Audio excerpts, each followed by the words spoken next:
မင်္ဂလာပါ experience share မှာကြိုဆိုပါရစေအခုဝင်ပြပေးခြင်းတဲ့အကြောင်းလေးကတော့ဒီ computer window မတက်တဲ့အခါကြလို့ရှင်းပေါ့နော် window တော့တက်လာတယ် blue screen ပြပြီးတော့ပြန်ပြုတ်ကျသွားတဲ့အခါ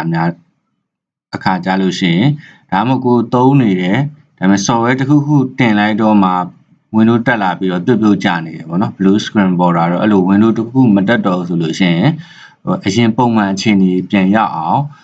restore လုပ်တဲ့ပုံလေးပေါ့ system restore လုပ်တဲ့ပုံလေးကိုဝင်ပြပေးခြင်းပါတယ်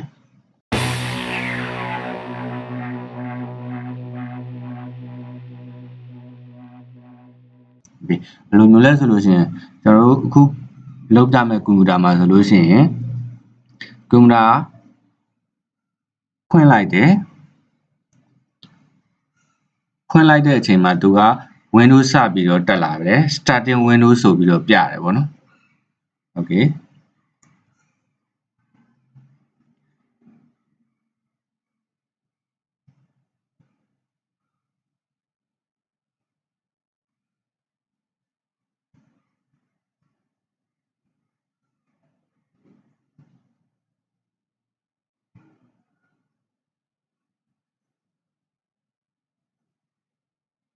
starting window ပြီးသွားရင် window တွေပါတယ် loading တက်လာတယ်ပြီးတော့ desktop ရောက်သွားတယ်ဗောနော်ဒီကွန်ပျူတာရဲ့အခြေအနေကြတော့ပြီးတော့လို့ရှိရင်ခဏလေးပဲကြာလိမ့်မယ်သူက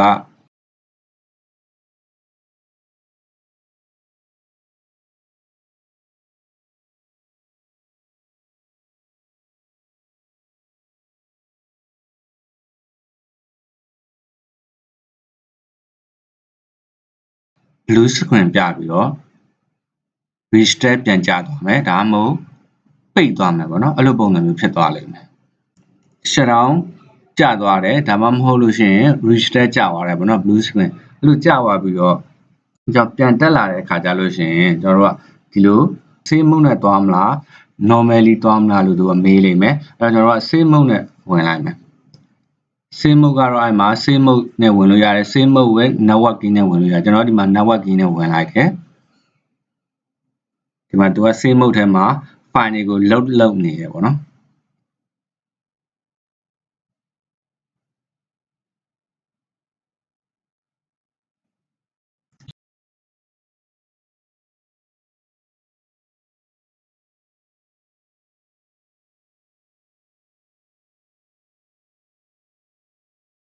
loading ပြည့်သွားလို့ရှိရင်သူက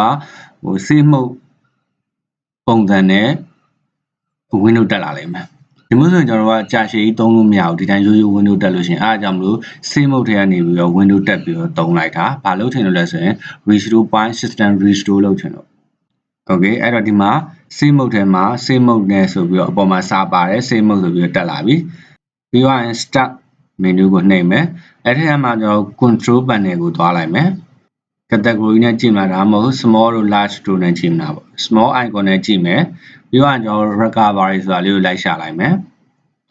ဒါမှမဟုတ် search box ထဲမှာ restore လို့ရိုက်ရှာလေးရတယ် recovery ကို click ချက်နှိပ်လိုက်မယ်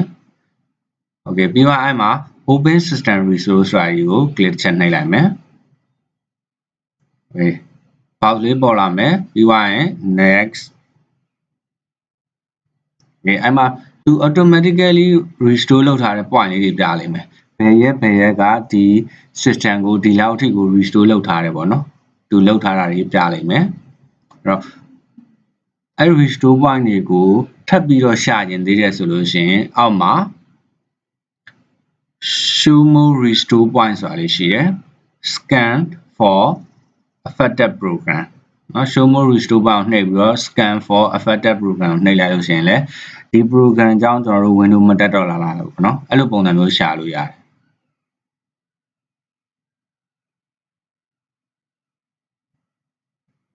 တယ်restore point ကိုပို့ပြီးတော့ရှာလိုက်တာပေါ့သူရှာပေးတာ ਨੇ ပို့ပြီးတော့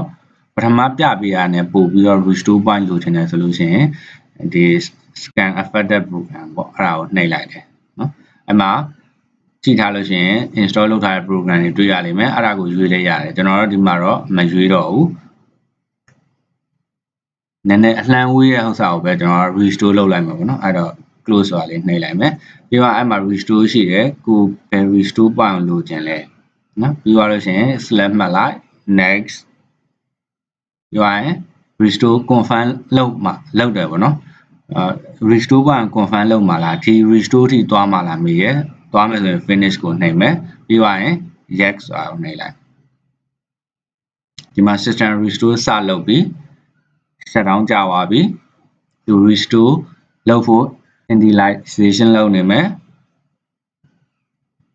initialization လုပ်နေမယ်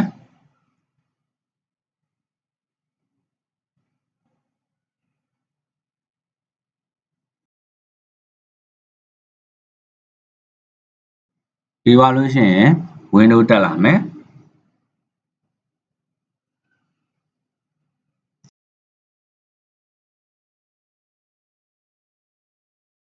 starting window welcome screen ပြပြီးတော့ဒီမှာ restore successful ဖြစ်ကြောင်းပြမယ်ပုံမှန်အတိုင်းလေးပဲပြန်တက်လာပြီ save mode ထဲမှာမဟုတ်တော့ဘူး okay ဒါဆိုလို့ရှိရင်ကျွန်တော်ဒီ video file လေးတစ်ခုကိုဆမ်းပြီးတော့ run ထားကြည့်မယ်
โอเคဒါဆိုလို့ရှိရင်ကျွန်တော်ပုံမှန်အတိုင်းသုံးလို့ရတဲ့အနေအထားပြန်ဖြစ်သွားပြီခုနကလို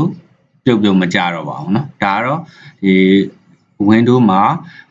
window မတက်တော့ရင်ဖြစ်ဖြစ်တခုကြောင့် crash ဖြစ်နေတာဖြစ်ဖြစ်မနေ့ကဒါမှမဟုတ်အရင်လကအရင်နှစ်ကအဲ့လို restore point တစ်ခုခုကိုပြန်ပြီးတော့ restore လုပ်ချင်တဲ့အခါမှာလုပ်တဲ့ပုံစံလေးကိုဝင်ပြပေးနေတာဖြစ်ပါတယ် like and share လေးလုပ်ပေးနိုင်ပါတယ်ကြည့်ရှုပေးတဲ့အတွက် thank you ပါကြည့်ရှုပေးတဲ့အတွက်ကျေးဇူးပါ comment မှာလည်းမှတ်ချက်ရေးခဲ့နိုင်ပါတယ် like and subscribe လည်းလုပ်ပေးခဲ့ပါဦး thank you ပါ